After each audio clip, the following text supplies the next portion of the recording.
Acidity, milk টেস্টের acidity একটা গুরুত্বপূর্ণ ইস্যু আরকি। যেটার উপরে আসলে নির্ভর করে দুধের কোয়ালিটি, দুধের স্বাদ এবং সেটা আসলে স্থায়িত্ব কেমন হতে পারে এবং সেটার কোয়ালিটিটা কিরকম হতে পারে, সে দুধটা কিরকম হতে পারে সেটা কিন্তু এই অ্যাসিডিটি টেস্ট করলে আমরা জানতে পারবো। তো এটার অ্যাসিডিটি স্ট্যান্ডার্ড কত? 1/4 থেকে 0.16 এটা হচ্ছে কি স্ট্যান্ডার্ড। তো এটা আমরা টেস্ট করব কি করে? মানে এটা টেস্টটা করব কিভাবে এবং কি কেমিক্যাল লাগতে পারে?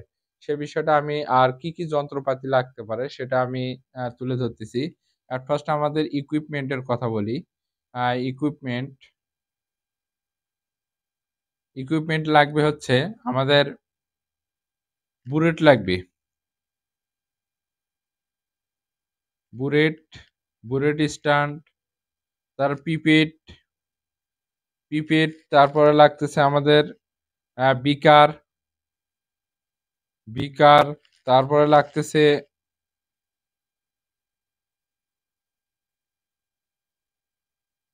আর কেমিক্যাল লাগতেছে ফেনাপথলিন।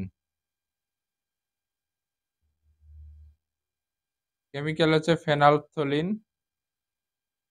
ফেনাপথলিন আর হচ্ছে কি সোডিয়াম হাইড্রোক্সাইড। সোডিয়াম হাইড্রোক্সাইডের সলিউশন লাগবে সেটা কত?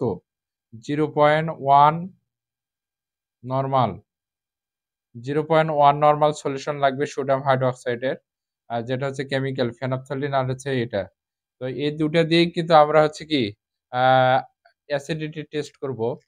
তো ইকুইপমেন্টের মধ্যে লাগতেছে আমাদের কি বুরেট স্ট্যান্ড, আ বুরেট, আ তারপরে কি পিপেট, বিকার এগুলো হলে কিন্তু আমরা এই দুধের আর কি অ্যাসিডিটি টেস্ট করতে পারবো। তো অ্যাসিডিটি টেস্ট করব কিভাবে? এর সূত্রটা কি?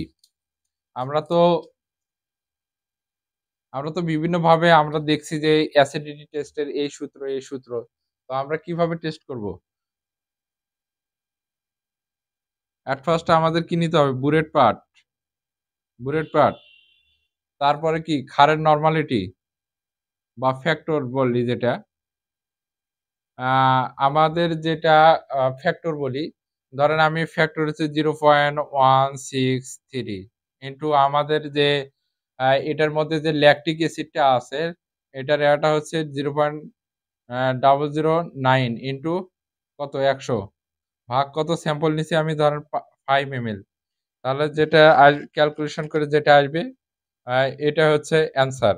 যেটা উত্তর আসবে সেটাই অ্যান্সার। এটা হচ্ছে 1 ml হতে পারে, 5 ml হতে পারে, 2 ml হতে পারে, 10 ml হতে পারে। তো এভাবে এটা হচ্ছে কি ফ্যাক্টর।